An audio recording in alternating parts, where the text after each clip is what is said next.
El aire en el cenador de la hacienda das Paineiras es dulce, embriagado por el perfume de los jazmines que Sina Clara ha cultivado con tanto esmero.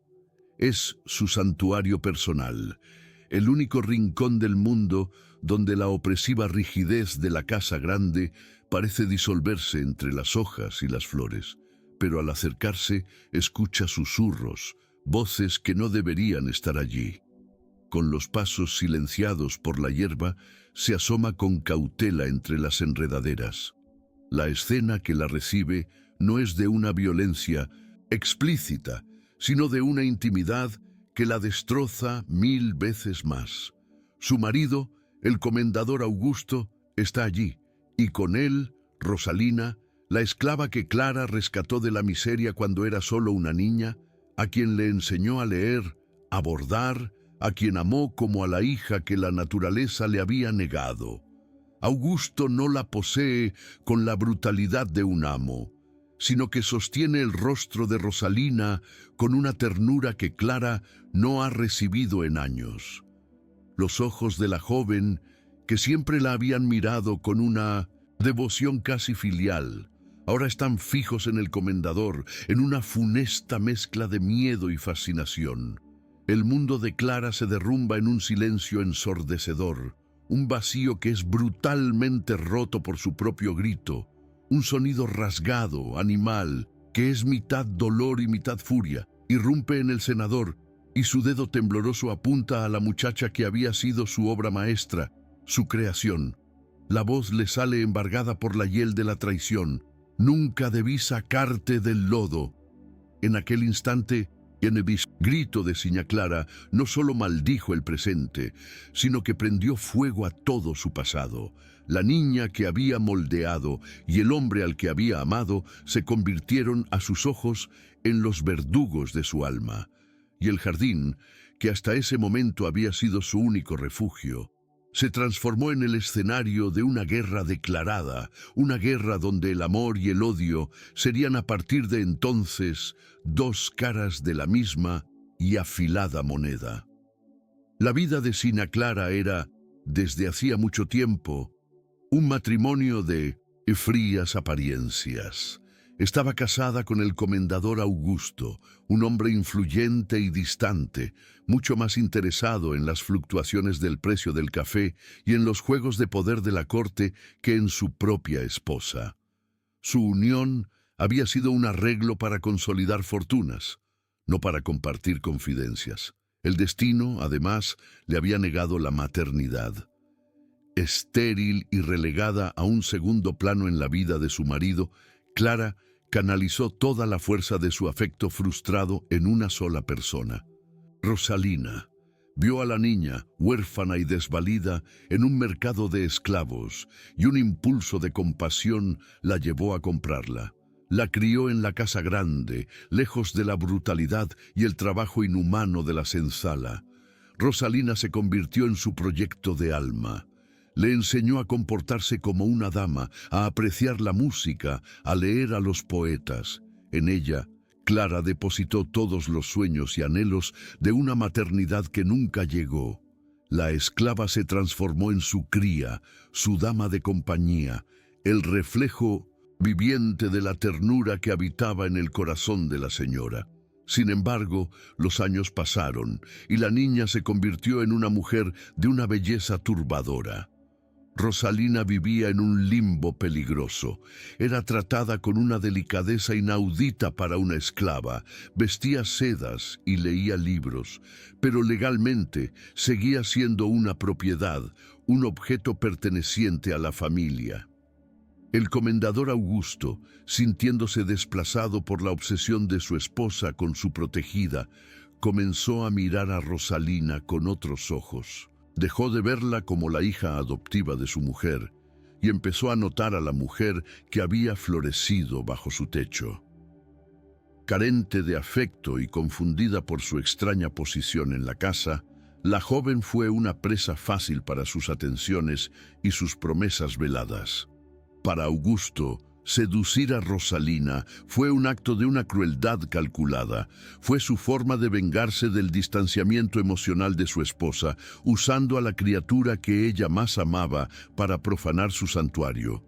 Para Rosalina, la atención del comendador fue una puerta peligrosa hacia un sentimiento que nunca había conocido, el de ser deseada. Y en ese juego de vanidades, resentimientos y anhelos, se tejió la red de la traición que ahora había estallado con la fuerza de un huracán.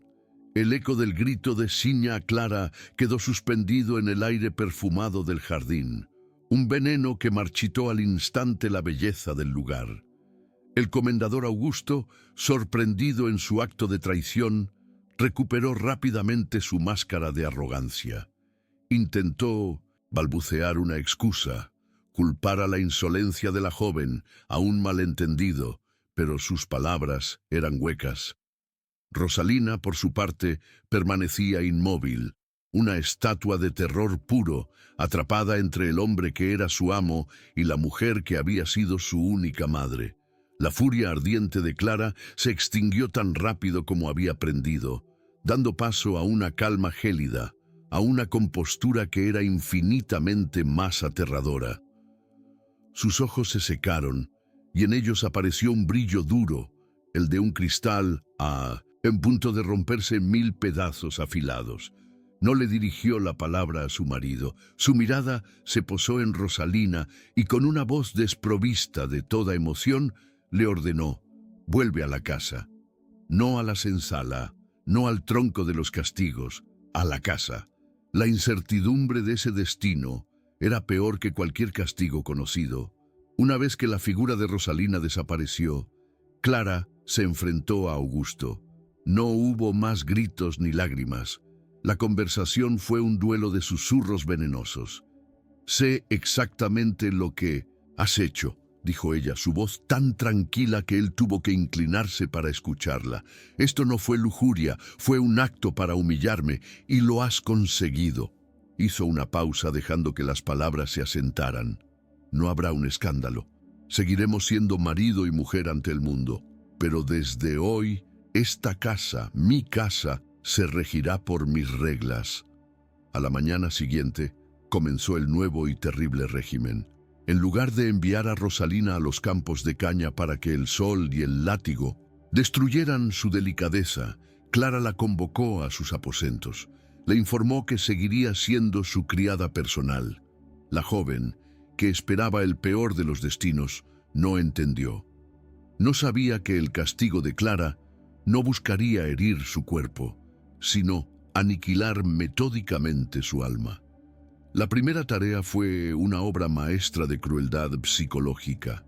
Clara ordenó a Rosalina que limpiara el cenador. Debía arrancar las malas hierbas, podar los jazmines, pulir la madera.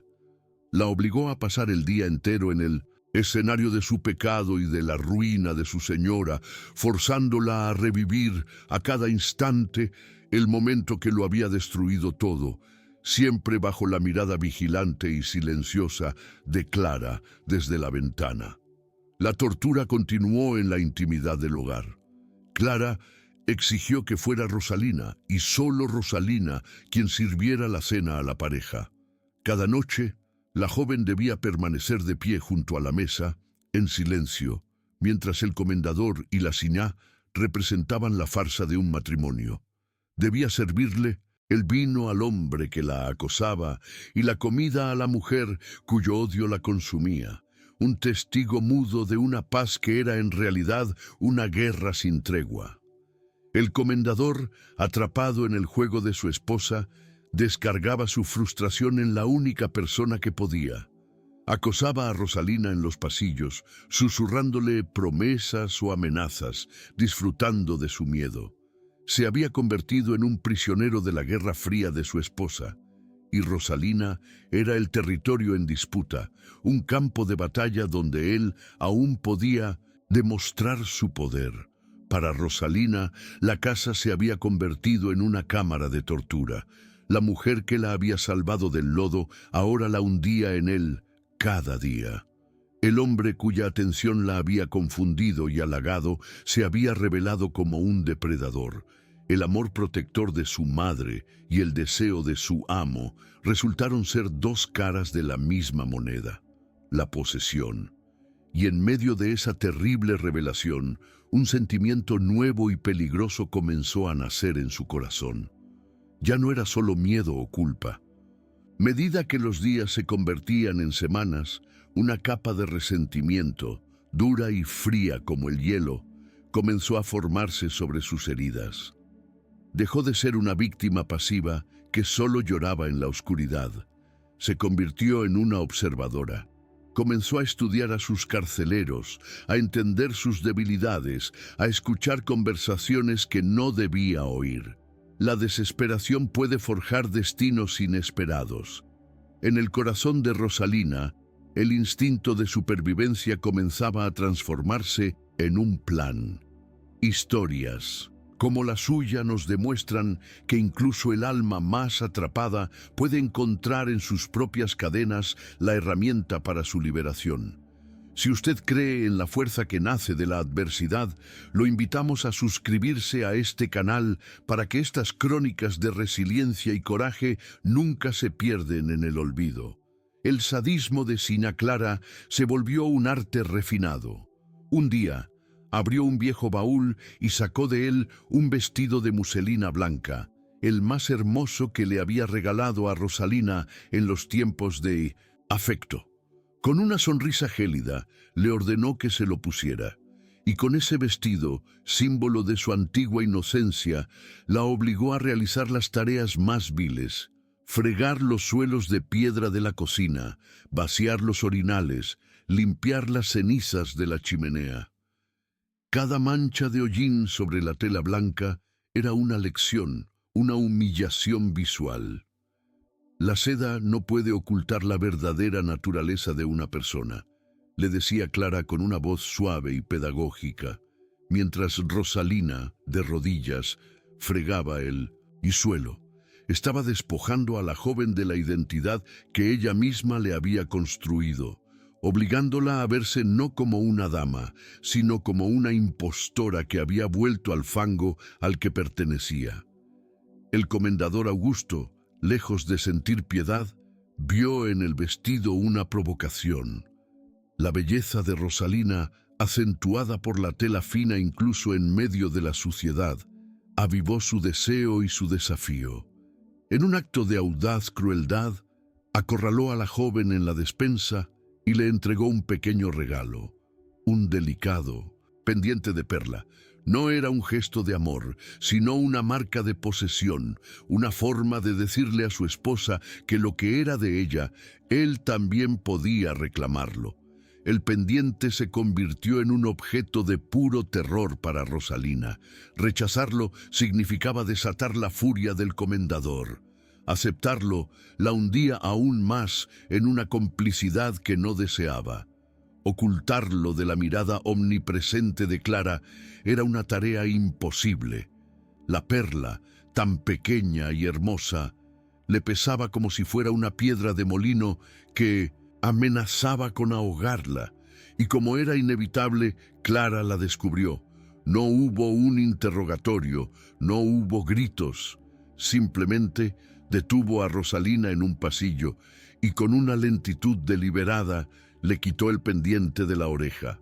Sostuvo la pequeña joya en la palma de su mano, examinándola bajo la luz. El silencio que se instaló entre las dos mujeres fue más pesado y amenazador que cualquier palabra. El castigo fue un ritual de una crueldad inolvidable. Clara llevó a Rosalina a la herrería de la hacienda. Allí, frente a sus ojos, le ordenó al herrero que sostuviera el pendiente con unas tenazas sobre las brasas. Vieron juntas cómo la perla perdía su lustre, se agrietaba y finalmente se convertía en un insignificante polvo negro. «Las cosas bellas», susurró Clara al oído de Rosalina, «no están hechas para las almas oscuras». Aquel acto de destrucción fue el punto de quiebre para Rosalina.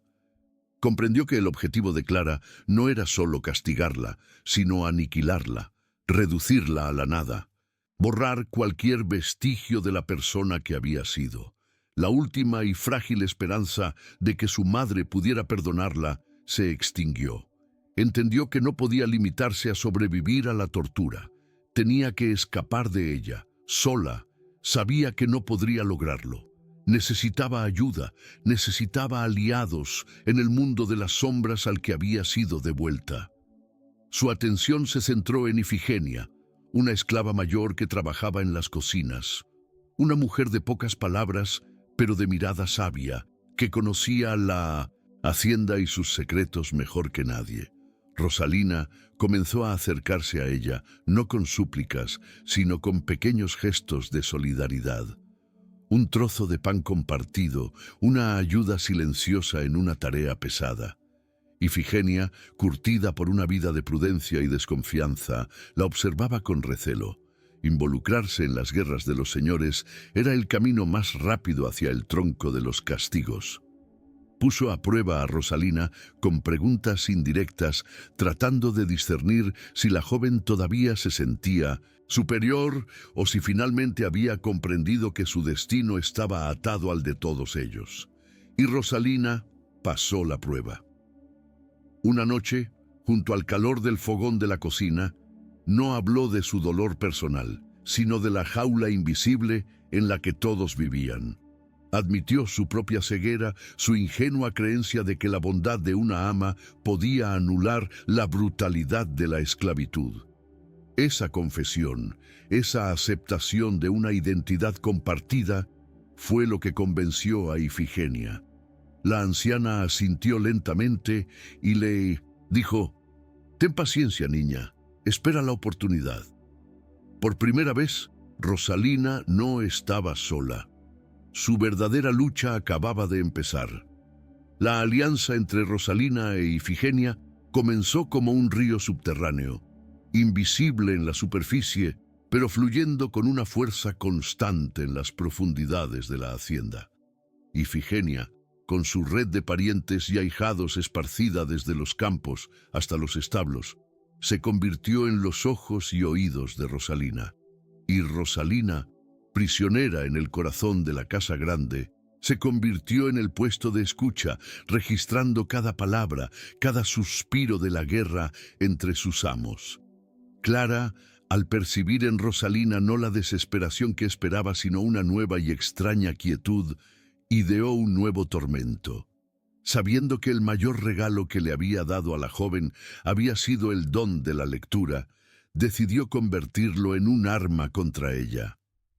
Cada noche, en el salón, obligaba a Rosalina a leerle en voz alta. No le daba libros de poesía, sino los pesados y crueles libros de contabilidad de la hacienda. Así, con una voz temblorosa, Rosalina se veía forzada a leer las crónicas de la brutalidad que sostenía aquel imperio, los registros de latigazos, las deudas de los colonos y, peor aún, las frías anotaciones sobre la venta de esclavos, a menudo personas que ella conocía, reducidas a cifras en una página. Era una lección diaria sobre su propia condición, un recordatorio de que, a pesar de sus vestidos y su educación, ella también era un número en ese libro. Pero esta nueva crueldad tuvo una consecuencia que Clara no previó. Al forzarla a leer aquellos libros, le estaba dando a Rosalina una educación invaluable sobre el funcionamiento interno de su enemigo. La joven comenzó a entender las rutas de transporte, los nombres de los compradores, el flujo de dinero que entraba y salía de la hacienda. El arma destinada a destruir su espíritu se estaba convirtiendo, sin saberlo, en una herramienta para su mente. Mientras tanto, el comendador Augusto, humillado por el control férreo que su esposa ejercía sobre las finanzas, se volvía cada vez más imprudente. Comenzó a hacer negocios secretos, vendiendo parte de la cosecha a espaldas de Clara y guardándose las ganancias para financiar sus propios vicios. Rosalina, obligada a ser su sombra, se convirtió en testigo silenciosa de estas transacciones clandestinas. Fue así como se enteró de un dato que le heló la sangre. Escuchó a Augusto planear un viaje secreto al puerto de Santos. El propósito era reunirse con un conocido traficante de esclavos, un hombre famoso por comprar problemas y enviarlos a las mortíferas minas del norte, un lugar del que se decía que nadie volvía.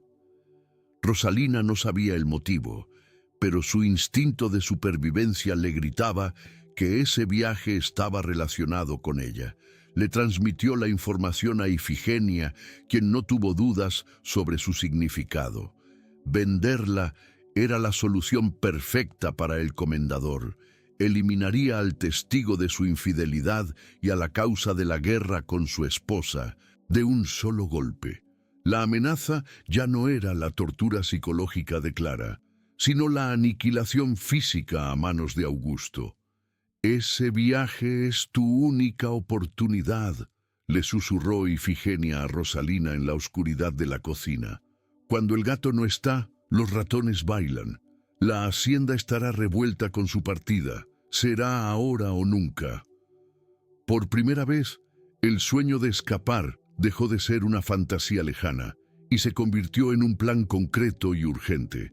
Clara, sin embargo, estaba tan consumida por su danza, macabra de dominio y humillación, que no percibió nada. Veía la obediencia de Rosalina, su cabeza siempre gacha, y lo interpretaba como una señal de su victoria, la prueba de que había logrado quebrar el espíritu de la joven. Su obsesión por la venganza la había vuelto ciega a la verdadera rebelión que germinaba bajo su techo. El tiempo se aceleró. Ifigenia le comunicó a Rosalina la fecha del viaje del comendador. 1 semana, 7 días. Se activó así un reloj invisible. Rosalina debía sobrevivir 7 días más bajo el escrutinio de Clara y el acoso de Augusto, representando el papel de una esclava sumisa y rota, mientras en las sombras la maquinaria de su fuga se ponía en marcha. Cada amanecer era un día menos de esclavitud, o un día menos de vida. La semana previa a la partida del comendador fue una lección de sigilo y disimulo. Para el mundo exterior, Rosalina era una sombra, una autómata que cumplía sus deberes con la cabeza gacha y el espíritu aparentemente roto, pero en su interior, una mente febril trabajaba sin descanso, observando, planeando, esperando. Cada noche, en la cocina, Ifigenia le comunicaba los avances del plan en susurros casi inaudibles. Las piezas del rompecabezas de su fuga comenzaron a encajar en las sombras. Un muchacho de los establos, que le debía a Ifigenia el favor de haber curado a su madre, accedió a dejar un caballo ensillado en un bosquecillo alejado, en el camino que llevaba al sur.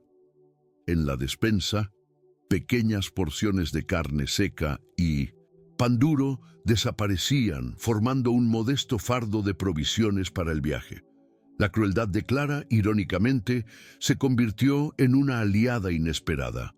Obsesionada con que todo lo relacionado con su marido le recordara su traición, le ordenó a Rosalina una nueva y dolorosa tarea: preparar personalmente el equipaje del comendador para su viaje. Debía doblar sus camisas, pulir sus botas, asegurarse de que todo estuviera en perfecto orden. Fue mientras organizaba un maletín de viaje de cuero que sus dedos sintieron una protuberancia bajo el forro. Con el corazón en un puño, rasgó discretamente la seda y encontró un compartimento secreto. Dentro había 2 documentos. El primero fue un golpe directo al alma. Era una carta de venta, con su nombre: Rosalina, mulata, 20 años, y un precio. Estaba firmada por Augusto, lista para ser entregada en Santos. La visión de su propia existencia reducida a un contrato y una cifra la llenó de una rabia fría. Pero fue el segundo documento el que lo encambió todo. Era una carta escrita con una delicada caligrafía femenina. No era de Augusto, sino para él. Hablaba de anhelos, de promesas, de una vida juntos y, lo más devastador de todo, de un niño, un hijo, un heredero varón que el comendador tenía en secreto en la ciudad. Rosalina comprendió de inmediato el poder del arma que sostenía. La mayor herida de Siná Clara, la fuente de todo su dolor y su retorcido afecto, era su esterilidad. La existencia de un hijo ilegítimo era una traición 1000 veces más profunda que un simple desliz con una esclava. Era la aniquilación de la única ventaja que le quedaba a Clara, la de ser la única portadora del futuro del linaje. Se enfrentó entonces a una encrucijada moral. Podía usar esa carta. Podía entregársela a Clara y desatar un infierno que sin duda crearía el caos perfecto para su propia huida. Sería un acto de justicia poética, usar el secreto de un amo para destruir al otro. Pero, ¿a qué precio? ¿Se convertiría ella en una jugadora más en el sádico juego de sus señores? Tras una noche de agonizante deliberación, tomó una decisión. No usaría el dolor de una mujer como arma para su propia salvación. No se convertiría en ellos. Su libertad, si la conseguía, sería un acto de creación, no de destrucción. Guardó la carta, no como una daga para Clara, sino como un escudo para sí misma, un último y desesperado recurso si su plan de fuga fracasaba. Llegó el día de la partida. La casa grande bullía de actividad. El comendador, impaciente y arrogante, gritaba órdenes, ansioso por partir. Rosalina cumplía sus últimas tareas con una calma exterior que desmentía el huracán que sentía por dentro. Sus ojos se cruzaron por un instante con los de Ifigenia en el pasillo. Un casi imperceptible asentimiento de cabeza fue toda la confirmación que necesitó. Estaba todo preparado. En el momento en que un esclavo carga el último baúl en el carruaje, el destino de 3 personas pende de un hilo. El comendador parte hacia un negocio que sellará la vida de una mujer.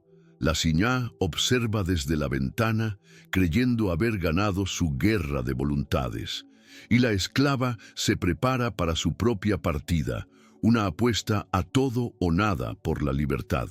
Momentos como este nos recuerdan que la vida puede cambiar en un instante. Si estas historias de encrucijadas y decisiones que desafían al destino lo cautivan, su suscripción es el apoyo que necesitamos para seguir trayéndolas a la luz.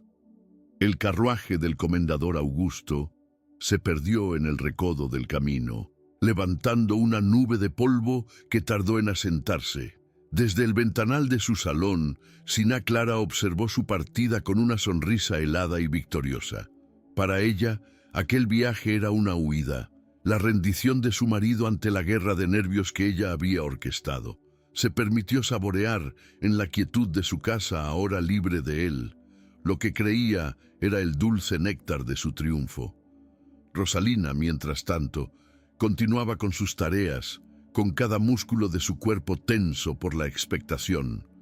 Debía esperar la señal, y esta llegó no como un susurro, sino como un sonido anómalo que solo los conspiradores entenderían. La campana de la capilla, que habitualmente llamaba a la oración vespertina, tañó una sola vez en mitad de la tarde. Era la voz de Ifigenia, clara y urgente, diciendo «ahora». Con el corazón martilleándole en el pecho, Rosalina dejó el costurero sobre el que trabajaba. Se levantó, alisó su vestido de sirvienta y salió de la habitación. No corrió. Caminó con una calma forzada. Por los pasillos, un movimiento tan rutinario que no debía despertar sospechas en nadie. Pero cada paso era un grito silencioso de libertad. Sin embargo, Siná Clara no era una observadora casual. Su mente, afilada por meses de planificación y paranoia, era un instrumento de precisión para detectar la más mínima irregularidad. El sonido de la campana a deshora la extrañó. La tardanza de Rosalina en traerle el vaso de agua que le había pedido convirtió la extrañeza en sospecha. Se puso en pie, una sensación de frío recorriendo su espina dorsal. Para entonces, Rosalina ya había llegado a la parte trasera de la propiedad. El joven Tiago, el mozo de establo, trabajaba dándole la espalda, pero una de las puertas del cercado había quedado como por descuido entornada. Sin dudarlo, Rosalina se deslizó por la abertura y echó a correr, su cuerpo menudo volando sobre la hierba alta en dirección al bosquecillo donde la esperaba su futuro. Clara fue primero al costurero, vacío, luego a la pequeña alcoba de Rosalina junto a la cocina, vacía. Una furia más profunda y personal que la que sentía por su marido comenzó a hervir en su interior. Llamó a Rosalina, primero con calma, luego con un grito. El silencio que le respondió fue la confirmación. No era una simple desobediencia, era una fuga, el acto de desafío definitivo. La criatura que había moldeado se había atrevido a romper el molde. La reacción de la baronesa fue instantánea y terrible. El control, su posesión más preciada, le había sido arrebatado por la persona que consideraba más subyugada. Corrió hacia el patio y tiró con todas sus fuerzas de la cuerda de la campana principal, la que se usaba para alertar de incendios o, peor aún, de una revuelta de esclavos. Su tañido frenético y brutal rasgó la paz de la tarde, declarando la guerra. Rosalina escuchó la campana de alarma y el terror le dio alas. A lo lejos, vio el bosquecillo. Sabía que tenía apenas unos minutos antes de que el capataz y los perros fueran lanzados en su persecución. Toda la maquinaria de poder de la hacienda, que hasta ahora se había movido en una guerra silenciosa, se movilizaba ahora en su contra con un único y claro objetivo: cazarla. Irrumpió en la arboleda con los pulmones ardiendo y allí lo vio, un caballo, ensillado y esperando, tal como Ifigenia le había prometido. Mientras luchaba por subir al animal, con manos temblorosas y sin experiencia, los sonidos de la cacería se hicieron más nítidos, los gritos de los hombres, el ladrido ansioso de los perros. Finalmente logró montar. Aferrándose a las crines del animal, lo espoleó con los talones, instándolo a adentrarse en la espesura del bosque, lejos de los caminos conocidos. En ese instante, bajo el sonido de la campana que clamaba por su captura, Rosalina dejó de ser una criada, una protegida, una víctima. Se convirtió en una fugitiva, y la mujer que una vez la amó como a una hija era ahora la cazadora que la perseguía con la furia de un dios traicionado.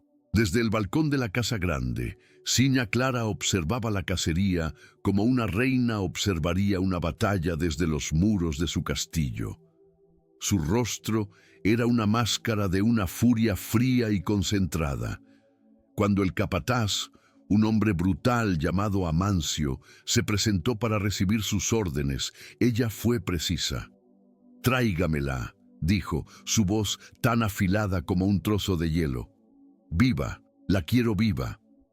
La aniquilación de Rosalina debía ser su obra personal, no el resultado de un accidente en el campo. El vuelo de Rosalina era un acto de pura desesperación. Aferrada al lomo del caballo, sin saber realmente cómo guiarlo, se sentía como una hoja a merced de un vendaval. El animal, contagiado de su pánico, corría a trompicones por la maleza sin seguir ningún camino. Detrás de ella, el ladrido de los perros se acercaba, un coro infernal que le anunciaba que su pasado la perseguía para devorarla. Llegó a la orilla de un río. No era profundo, pero la corriente era fuerte y las orillas, un lodazal resbaladizo. Sabía instintivamente que cruzarlo era su única esperanza para despistar a los perros. Pero el caballo, asustado por el agua, se resistía, relinchando y retrocediendo. Cada segundo de vacilación en la orilla era un segundo que le regalaba a sus perseguidores. Fue entonces cuando recordó las palabras de Ifigenia, susurradas en la cocina la noche anterior. Sigue el río hacia el sur. Busca el viejo puente de piedra caído. Cerca de él nace un sendero oculto. Es el camino de los contrabandistas. Nadie lo vigila. Aquellas palabras se convirtieron en su brújula, en su única esperanza. Con un grito, espoleó al caballo con todas sus fuerzas, obligándolo a entrar en la corriente helada. El cruce fue un caos de agua y pánico. El caballo resbaló en una roca y casi la arrojó al agua. En ese momento, al levantar la vista, vio a Amancio y a sus hombres aparecer en la orilla que acababa de abandonar. La habían visto. El capataz, en un gesto de cruel eficacia, levantó su rifle. No apuntó a ella, sino al caballo. Un disparo y su huida habría terminado, pero justo cuando el capataz iba a apretar el gatillo, un súbito estruendo en el bosque, quizás un animal asustado o una rama que se partía, hizo que su propio caballo se encabritara. El disparo se perdió en el aire. Para cuando Amancio logró controlar a su montura, Rosalina ya había alcanzado la otra orilla y se había perdido de nuevo en la espesura del bosque. El destino, por un instante, se había puesto de su lado. La noticia de que la fugitiva había cruzado el río llegó a oídos de Clara a través de un mensajero. La frustración endureció aún más las facciones de la baronesa. La niña rota y sumisa, que ella creía haber doblegado, estaba demostrando tener una voluntad de hierro. La presa era más astuta de lo que la cazadora había anticipado, y esto solo avivó la obsesión de Clara por su captura. Amancio y sus hombres se vieron obligados a buscar un vado más seguro río arriba, perdiendo un tiempo precioso. Rosalina aprovechó esa ventaja. Cabalgó sin descanso, con el sonido del río como su guía, hacia el sur. El terror seguía presente, pero ahora estaba mezclado con una nueva y embriagadora sensación. Cada metro de tierra que conquistaba, cada obstáculo que superaba, era un acto de su propia voluntad. Estaba luchando. Después de lo que pareció una vida entera, entre los árboles, vio las ruinas cubiertas de musgo de un viejo puente de piedra, exactamente como Ifigenia se lo había descrito. La esperanza cruda y poderosa la inundó. Desmontó y buscó el sendero oculto. Lo encontró casi invisible, una cicatriz en la tierra que solo unos pocos conocían. Se adentró por el sendero, sintiendo que por fin estaba a salvo. Pero su alivio duró poco. A los pocos metros, a la luz que se filtraba entre las hojas, vio algo en el barro que le heló la sangre. Huellas. Las marcas recientes de las ruedas de un carruaje pesado y de las herraduras de varios caballos. Alguien más estaba usando el camino, secreto, y las huellas iban en la misma dirección que ella. El pánico le susurró que diera la vuelta, que huyera de aquellas huellas como si fueran las del diablo. Pero la razón, forjada en el fuego de las últimas semanas, le dijo que ya no había un lugar al que regresar, demasiado lejos para volver, demasiado peligroso para detenerse. Con una cautela que se había vuelto su segunda naturaleza, desmontó y, llevando el caballo de las riendas, siguió el rastro, moviéndose como una sombra en el borde del sendero. El sonido de voces llegó primero, amortiguado por la densidad del bosque. Una de ellas era áspera, desconocida, pero la otra era suave, arrogante, y le provocó una náusea instantánea. Era la voz inconfundible del comendador Augusto. El corazón de Rosalina martilleó contra sus costillas. ¿Qué hacía él aquí? ¿Acaso todo había sido una trampa elaborada? Se arrastró hasta el borde de un claro. La escena que vio la dejó sin aliento. El sendero estaba bloqueado por un elegante carruaje de viaje.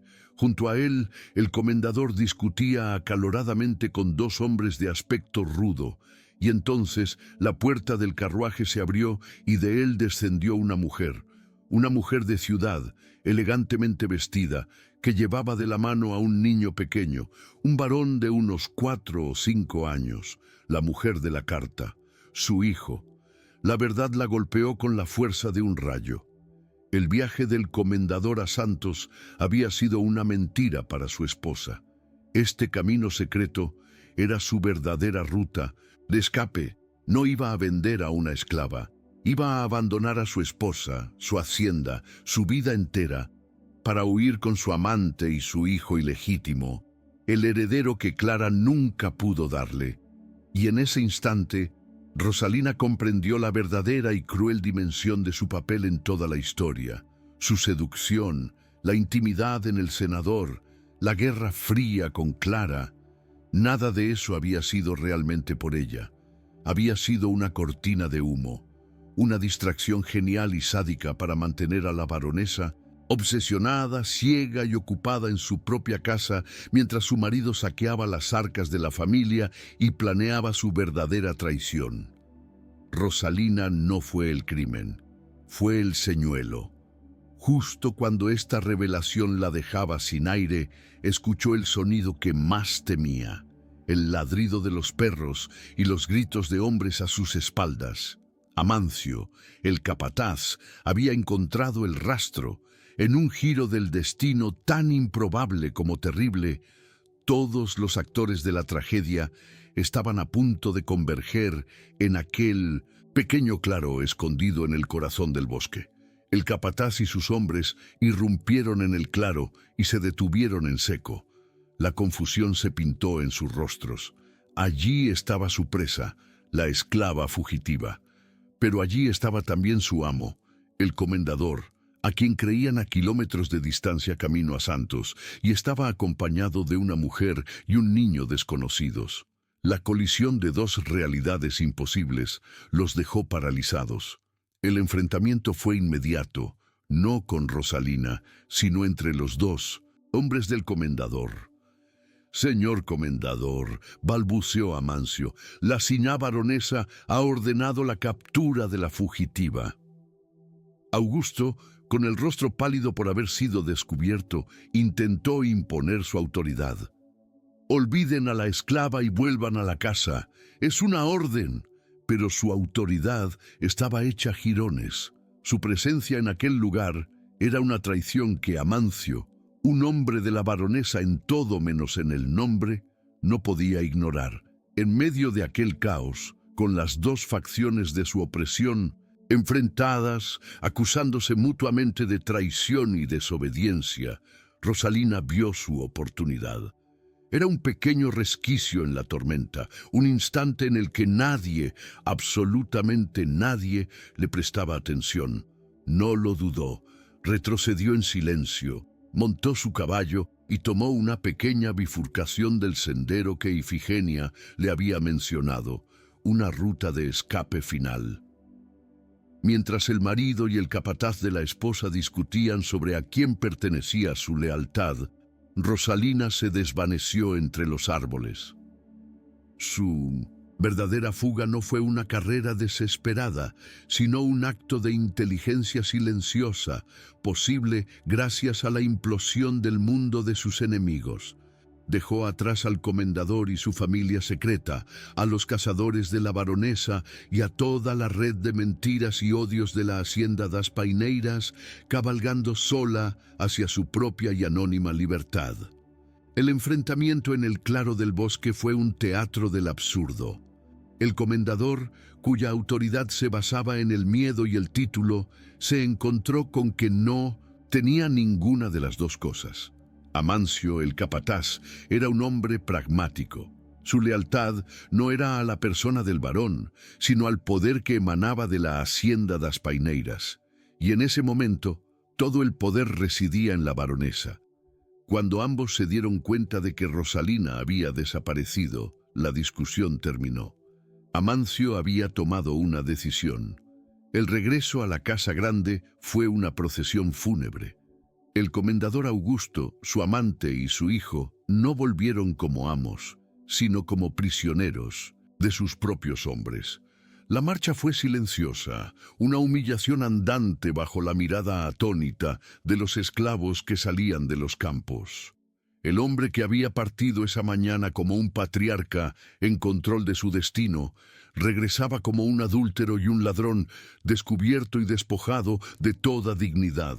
Sina Clara los esperaba en el balcón como si supiera que volverían.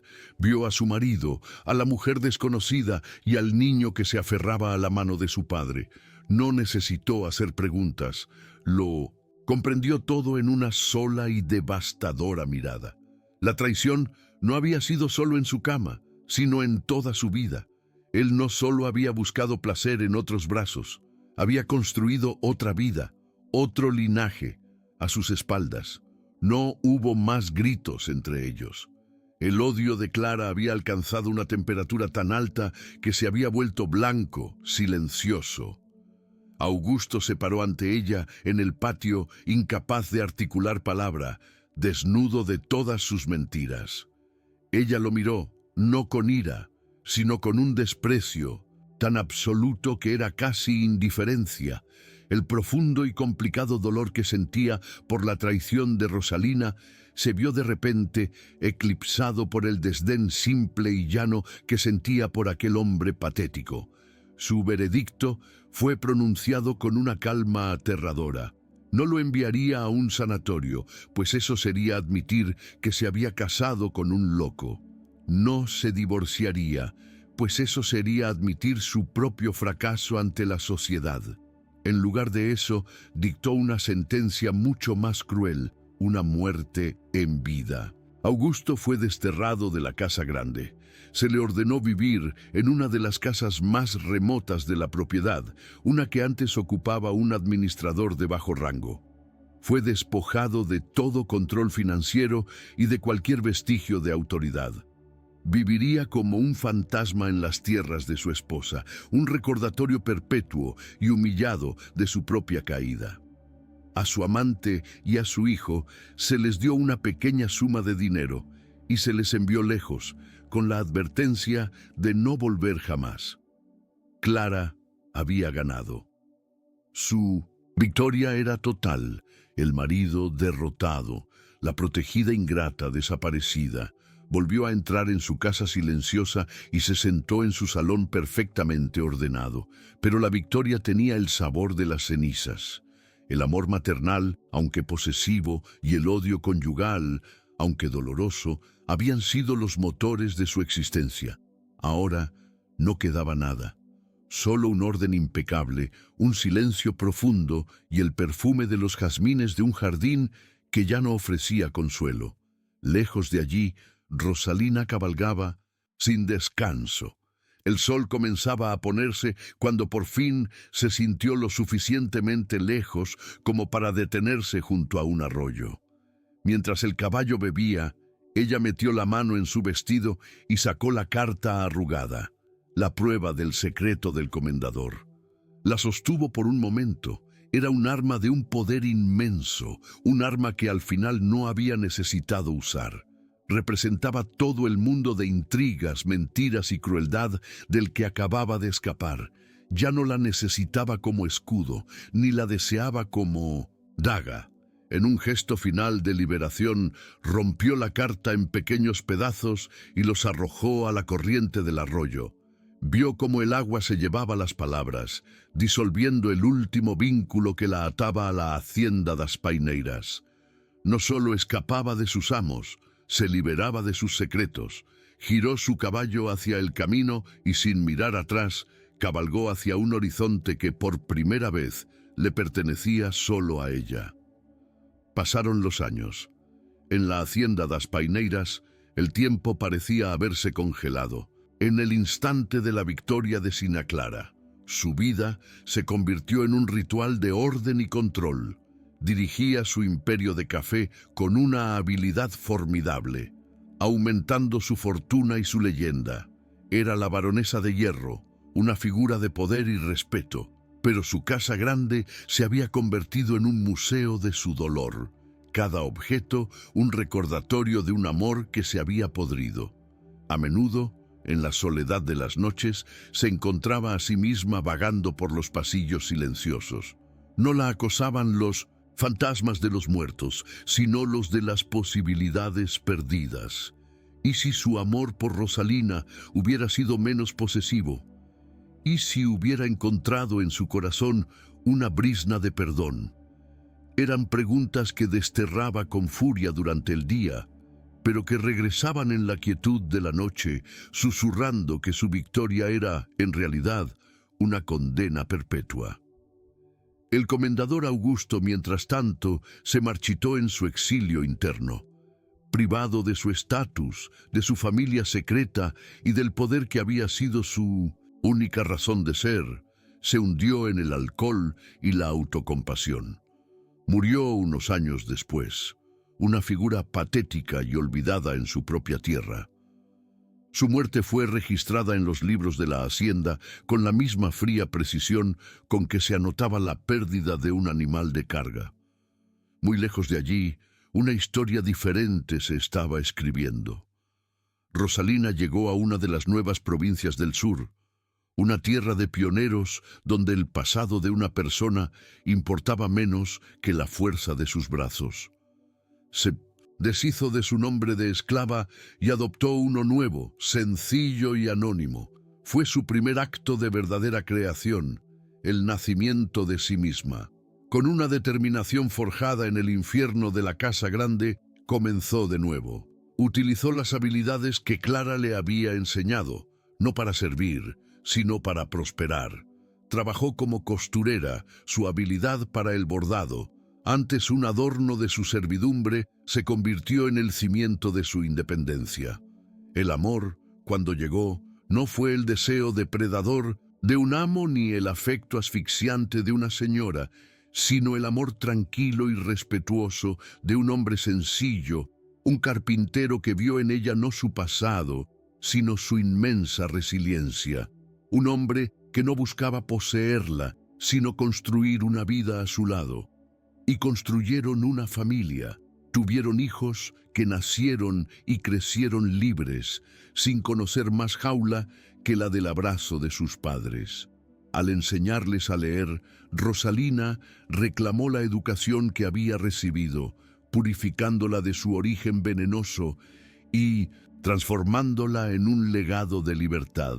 Su humilde casa, a diferencia de la opulenta mansión que dejó atrás, era un verdadero santuario. Así, los dos jardines de la historia encontraron su destino final. El hermoso jardín de jazmines de Clara, su antiguo refugio, se convirtió en un monumento estéril, un lugar que solo le recordaba la traición y la pérdida. El jardín de Rosalina era una simple huerta detrás de su casa, pero cada verdura que de él brotaba era un testimonio de la vida que ella misma había cultivado con sus propias manos. La gran lección de esta crónica se revela en este contraste.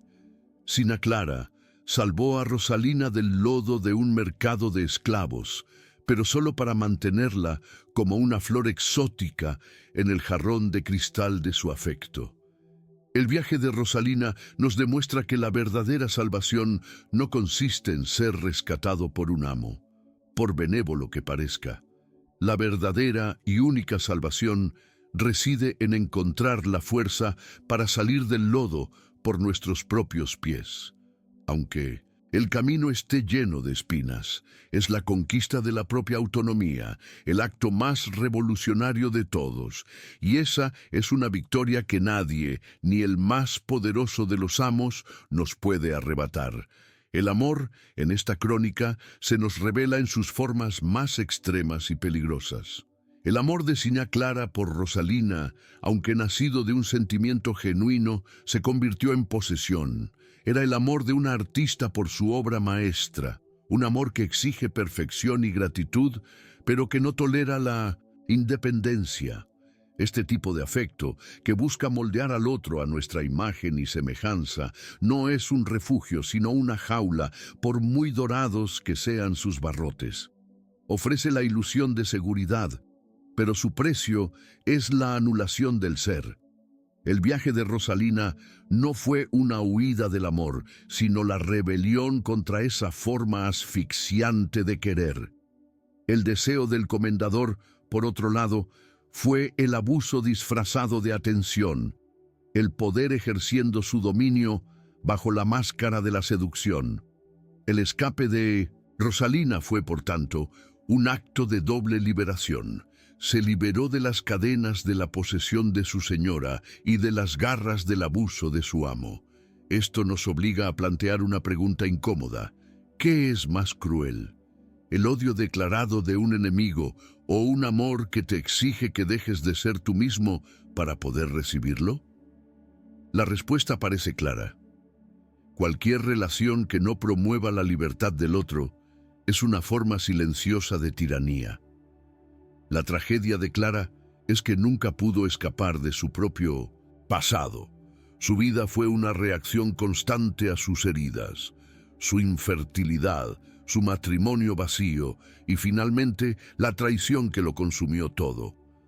Se convirtió en una prisionera de sus propios recuerdos, condenada a revivir su dolor cada día en la soledad de su victoria. El triunfo de Rosalina, en cambio, fue precisamente su capacidad para liberarse de su historia. No lo hizo ignorándola, sino transformando su relación con ella. Tomó las lecciones de fortaleza y astucia que aprendió en su infierno y se deshizo del peso del dolor y la humillación. Ese acto de soltar, simbolizado en la destrucción de la carta, es quizás el paso más difícil y esencial hacia la verdadera libertad. Es una emancipación psicológica mucho más profunda que la simple ausencia de cadenas físicas. Es la decisión de no permitir que las heridas del ayer dicten las posibilidades del mañana. La hacienda, como institución, permanece como un símbolo de un pasado que no pudo cambiar. Un orden social que, al ser desafiado, prefirió devorarse a sí mismo en una espiral de odio y traición. El destino de Clara y Augusto es el destino de un mundo incapaz de evolucionar. De nuevo, una pregunta resuena en el silencio de aquella casa vacía. ¿De qué sirve ganar una guerra si en el proceso se pierde la paz para siempre? Clara ganó su batalla, pero la paz fue un precio que nunca más pudo recuperar. En su esencia más profunda, esta es una historia sobre la búsqueda de la identidad. Rosalina comienza la narración siendo una extensión de la voluntad de sus amos, el proyecto de Clara, el objeto de Augusto. No tenía una voz propia, solo el eco de las voces de ellos. Toda su lucha, desde su observación silenciosa hasta su huida desesperada, fue una lucha por encontrarse a sí misma, por descubrir quién era ella más allá de los roles que le habían sido impuestos, por forjar una identidad que no fuera definida por su condición de esclava ni por la gratitud que se le exigía. El acto final de adoptar un nuevo nombre en una nueva tierra es la culminación de ese viaje. Ya no es Rosalina de la Hacienda das Paineiras, una posesión con nombre. Es simplemente una mujer, la fundadora de su propia historia, la primera de su propio linaje. Esta crónica sostiene, por tanto, que nuestra más verdadera identidad no es la que se nos da al nacer, con sus limitaciones y sus prejuicios, sino aquella que tenemos la valentía de construir con nuestras propias manos y decisiones a lo largo de la vida. Nos enseña que la dignidad no es un regalo que los poderosos otorgan a los humildes, es una cualidad inherente del espíritu humano que incluso en las circunstancias más degradantes puede ser defendida y en última instancia conquistada. Dejemos aquí a los tres protagonistas de esta tragedia, cada uno cumpliendo su propio destino. A Augusto, un recuerdo de la patética crueldad que nace de la debilidad. A Clara, un monumento a la desoladora soledad que sigue a la venganza. Y a Rosalina, un símbolo eterno de la silenciosa e imparable fuerza de la voluntad de ser libre. Sus destinos entrelazados son una compleja red de amor, odio, posesión y libertad. Nos muestran cómo las intenciones más nobles pueden volverse tóxicas y cómo las heridas más profundas pueden convertirse en la fuente de una fuerza inimaginable. La historia nos recuerda que la libertad no es un destino al que se llega, sino un camino que se elige recorrer cada día, a menudo contra la corriente de un mundo que prefiere las jaulas conocidas a los horizontes inciertos. La historia de Rosalina es la de incontables almas que lucharon por escribir su propio destino en las páginas de una historia que intentaba borrarlas. Estas son las crónicas que nos negamos a olvidar. Si usted cree que cada una de estas voces merece ser escuchada y que su lucha nos enseña lecciones vitales, considere dejar un comentario con sus reflexiones y compartir esta historia. Su participación mantiene viva la llama de su memoria. Gracias por acompañarnos.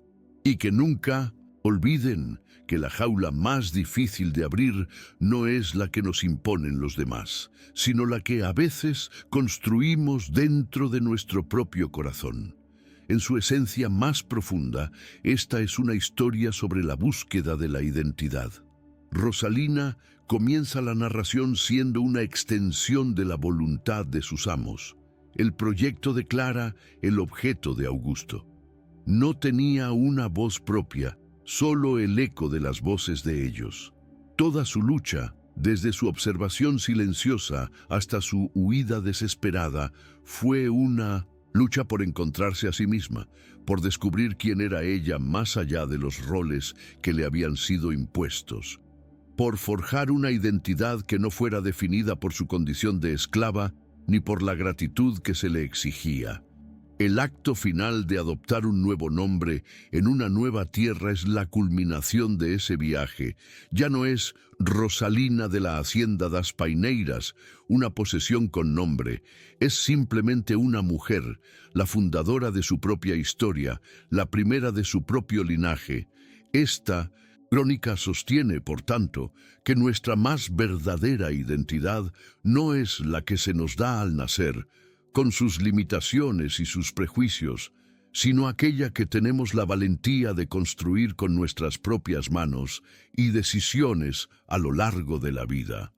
Nos enseña que la dignidad no es un regalo que los poderosos otorgan a los humildes. Es una cualidad inherente del espíritu humano que, incluso en las circunstancias más degradantes, puede ser defendida y, en última instancia, conquistada. Dejemos aquí a los tres protagonistas de esta tragedia, cada uno cumpliendo su propio destino. A Augusto, un recuerdo de la patética crueldad que nace de la debilidad. A Clara, un monumento a la desoladora soledad que sigue a la venganza. Y a Rosalina, un símbolo eterno de la silenciosa e imparable fuerza de la voluntad de ser libre. Sus destinos entrelazados son una compleja red de amor, odio, posesión y libertad. Nos muestran cómo las intenciones más nobles pueden volverse tóxicas y cómo las heridas más profundas pueden convertirse en la fuente de una fuerza inimaginable.